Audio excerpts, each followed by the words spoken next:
Friends, welcome to my YouTube channel. ನಾನು ನಿಮಗೋಸ್ಕರ ಕೇವಲ ಎರಡು ತರಕಾರಿಗಳನ್ನ ಯೂಸ್ ಮಾಡಿಕೊಂಡು ಯಾವ ಥರ ವೆಜಿಟೇಬಲ್ಸ್ ನಾವು ಸಬ್ಜಿನ ಮಾಡ್ಕೋಬೋದು ಅಂತ ಹೇಳ್ತಾ ಇದ್ದೀನಿ.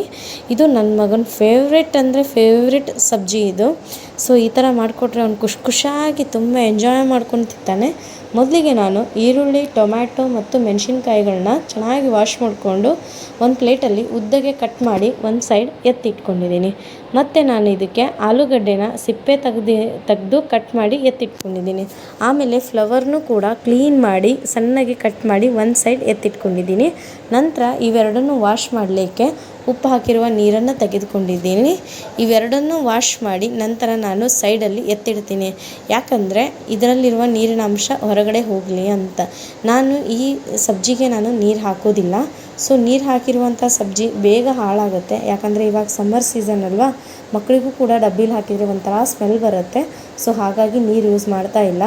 ಈ ಥರ ರೆಸಿಪಿನ ಮಾಡಿ ನೀವು ಟ್ರೈ ಮಾಡಿ ನೋಡಿ, ನಿಮಗೂ ಇಷ್ಟ ಆಗುತ್ತೆ. ಇಲ್ಲಿ ಕಾದಿರೋ ಎಣ್ಣೆಗೆ ಜೀರಿಗೆ, ಸಾಸಿವೆ, ಕಟ್ ಮಾಡಿರುವಂಥ ಎಲ್ಲ ತರಕಾರಿಗಳನ್ನ ಹಾಕ್ತಾಯಿದ್ದೀನಿ. ನೆಕ್ಸ್ಟ್ ರುಚಿಗೆ ತಕ್ಕಷ್ಟು ಉಪ್ಪನ್ನು ಹಾಕಿ ಲೀಡ್ ಕ್ಲೋಸ್ ಮಾಡಿ ಒಂದು 5 ನಿಮಿಷ ಬೇಯಲಿಕ್ಕೆ ಇಟ್ಟಿದ್ದೀನಿ. ನಂತರ ಇದು ಬೆಂದಾದಮೇಲೆ ಇಲ್ಲಿ ಸ್ವಲ್ಪ ನೀರು ಬಿಡ್ತಾ ಇದೆ ನೋಡಿ, ಈ ಥರ ನೀರು ಬಿಡ್ತಾ ಇದೆ. ಆಮೇಲೆ ನಾನು ಇದಕ್ಕೆ ಅರಿಶಿನ ಹಾಕ್ತಾಯಿದ್ದೀನಿ.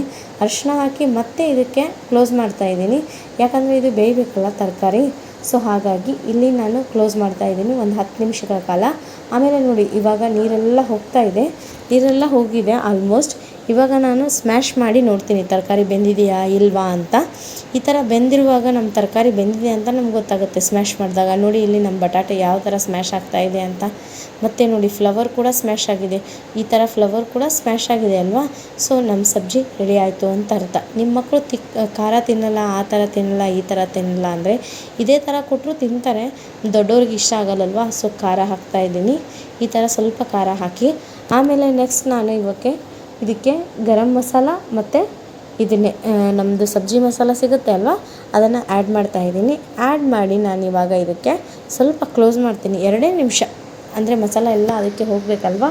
ಸೊ ಅದಕ್ಕೆ ಆಮೇಲೆ ಇದನ್ನು ಚೆನ್ನಾಗಿ ಮಿಕ್ಸ್ ಮಾಡಿಕೊಂಡು ಆಮೇಲೆ ಇದಕ್ಕೆ ಸ್ವಲ್ಪ ಕೊತ್ತಂಬರಿ ಸೊಪ್ಪನ್ನು ಕಟ್ ಮಾಡಿ ಇದಕ್ಕೆ ಹಾಕ್ತಾಯಿದ್ದೀನಿ. ಕೊತ್ತಂಬರಿ ಸೊಪ್ಪು ಹಾಕೋದ್ರಿಂದ ಅದರದ್ದು ನೋಡಲಿಕ್ಕೂ ತುಂಬ ಚೆನ್ನಾಗಿ ಅನಿಸುತ್ತೆ. ಸೊ ಹಾಗಾಗಿ ಹಾಕ್ತಾಯಿದ್ದೀನಿ. ಇವಾಗ ರೆಡಿ ಆಯಿತು ನಮ್ಮ ಆಲೂ ಮತ್ತು flower dry masala sabzi. Thank you for watching.